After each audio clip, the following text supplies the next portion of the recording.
ஓம் சாயிரா சாயிரா ஓம் சாயிரா சாயிரா ஓம் சாயிரா சாயிரா அன்பே சாயிரா பேரன்பே சாயிரா அகிலம் தளிக்க ஆத்மா விழிக்க அனுதினம் சாயிரா எங்கள் அன்பே சாயிரா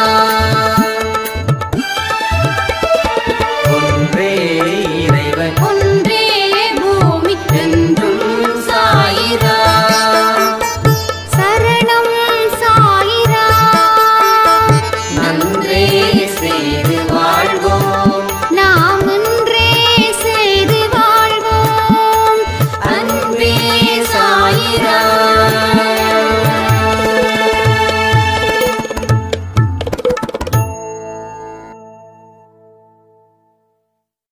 சாயிரா. என் உயிரின் உயிரானவர்களே, அனைவருக்கும் இந்த நாள் நல்ல நாளாக அமைய சாயப்பா கிட்ட பிரார்த்தனை பண்ணி இந்த பதிவை நான் ஆரம்பிக்கிறேன். உங்களுக்குள்ள இருக்கக்கூடிய சமாதானம் இல்லாம போச்சுன்னா வாழ்க்கையில உங்களுக்கு எந்த சமாதானமும் கிடைக்காமல் போயிடும்.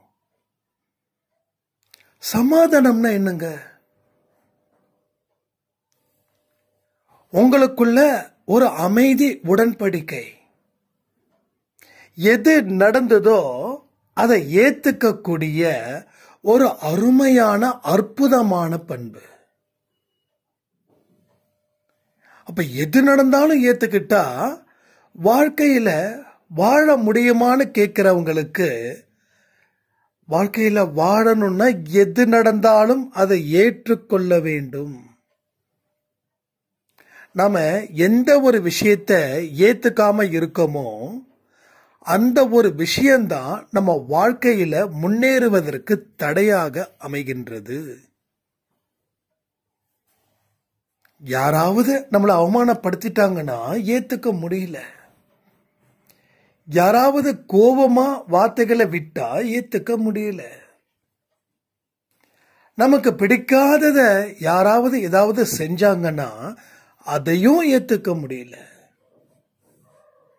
இந்த விஷயங்கள் தான் நம்ம வாழ்க்கையில எதையுமே கிடைக்க முடியாத அளவுக்கு அது செய்யுது. கடந்து போக முயற்சிகள் செய்யவே இல்லை. ஆனா ஏத்துக்கிட்டாதான் கடந்து போக முடியும். ஏத்துக்காம கடந்து போறதுன்றது சிக்கல்.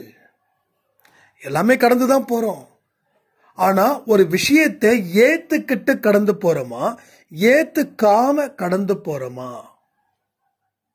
சோ ஏத்துக்கிட்டு கடந்து போறவங்க சிலர் வாழ்க்கையில உச்சத்துல இருக்காங்க.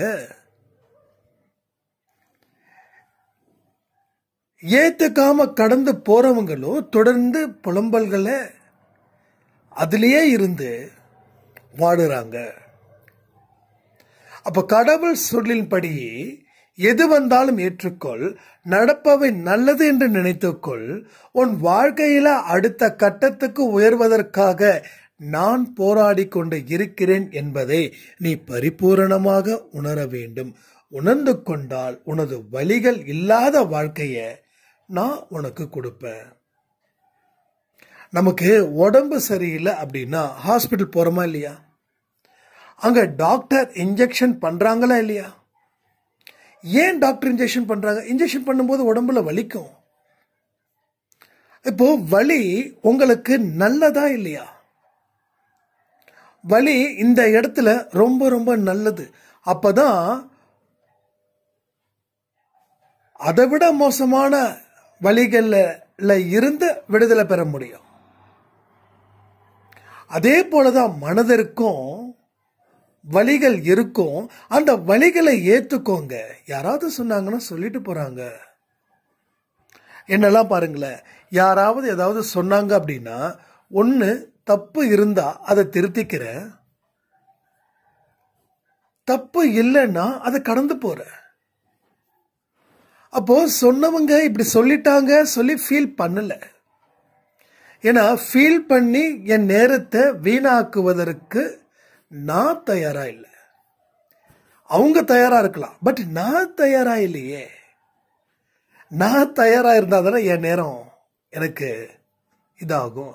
ஸோ எனக்கு நேரமும் காலமும் வாழ்க்கையும் அதுல ஏற்படக்கூடிய அனுபவங்களும் எனக்கு முக்கியம். அந்த முக்கியத்துவத்தின் அடிப்படையில தான் என்னுடைய வாழ்க்கையை நான் இங்க சரி பண்றேன். ஏன்னா என்னை ஆட்டுவிப்பது கடவுள் ஒருவரே. அவர் இன்றி அணுவும் அசையாதுன்ற ஒரு பாடத்தை எனக்கு கடவுள் சொல்லி கொடுத்திருக்காருல்ல. அப்போ அப்பேற்பட்ட வாழ்க்கையை வாழணுன்ற ஒரு விருப்பம் என்னுடைய ஆன்மா நினைக்குது. அந்த ஆன்மாவுக்கு நான் ஒத்துழைக்கிறதால ஒரு சிறு சிறு நேரமும் எனக்கு கோல்டன் அவர்ஸா மாறுது. ஸோ என்னைக்கு நம்ம வாழ்க்கைக்கு முக்கியத்துவம் இருக்குதுன்னு நாம நம்புறோமோ அப்போ நம்ம செயல்படும் வேகமும் அதிகரிக்குது. ஏதோ ஒரு வேலை போறோம், மாசம் சம்பாதிக்கிறோம், போதும் அப்படின்னு நினைக்கிறத விட்டுட்டு எந்த வேலைக்கு போனாலும் அந்த வேலையா நம்ம மாறி வளர்ச்சிய அது அதிகரிக்கும். இல்லைன்னா ஒரே மாதிரி வாழ்க்கையில போர் ஆயிடும். நீங்க புதுசா கண்டுபிடிக்க வேண்டாம். அது கண்டுபிடிச்சிட்டீங்க, இன்னும் சந்தோஷம். ஏற்கனவே கண்டுபிடிச்சதை நீங்க இன்னும் திறமையா செயல்படுங்க. சோ போன வருஷத்தோட இந்த வருஷம் மேல போயிருக்கோமா? இதுதான் உங்களுடைய வாழ்க்கையில நீங்க எடுக்கக்கூடிய ஒரு முடிவா இருக்கும். அது உங்களுக்கு ஆழமான நம்பிக்கையும், அந்த ஆழமான நம்பிக்கை ஒரு சந்தோஷமாகவும் மாறும். ஸோ ரொம்ப சூப்பர். வாழ்க்கை என்றது சூப்பரானது, அற்புதமானது, அதிசயமானது. நேற்று நைட்டு கொடுத்த ஆடியோவை எத்தனை பேர் கேட்டீங்கன்னு எனக்கு தெரியல, பட் செம்ம பிரம்மாண்டமான ஒரு பதிவுன்னு ஒரு சாய்ராம் சொல்லியிருந்தாங்க. ஏன்னா எந்த மாதிரியான ஒரு கண்காணிப்பு சாயப்பாக்கிட்டேருந்து கிடைக்குதுன்றத அது புரிய வச்ச பதிவுன்னு இன்னொரு சாய்ராம் சொல்லியிருந்தாங்க. ஸோ ஒன்னே ஒன்று சொல்றேன், 1,00,000 பேர் எதிர்த்தாலும் அவர்கள் வீழ்வார்கள். இன்னைக்கு வாக்கு தத்துவம் வச்சுக்கலாமா? 1,00,000 பேர் எதிர்த்தாலும் அவர்கள் வீழ்வார்கள். திரும்பவும் சொல்றேன், 1,00,000 பேர் எதிர்த்தாலும் அவர்கள் வீழ்வார்கள்.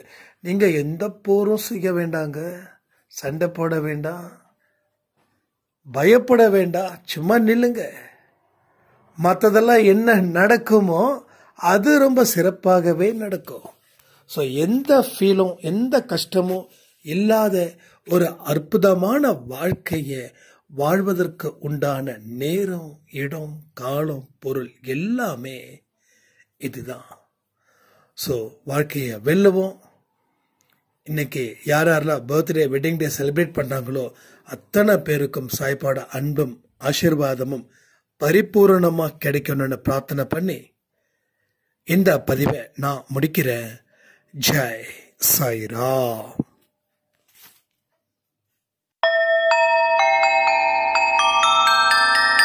ஓம் சாயிராம். சாயிராம். ஓம் சாயிராம்.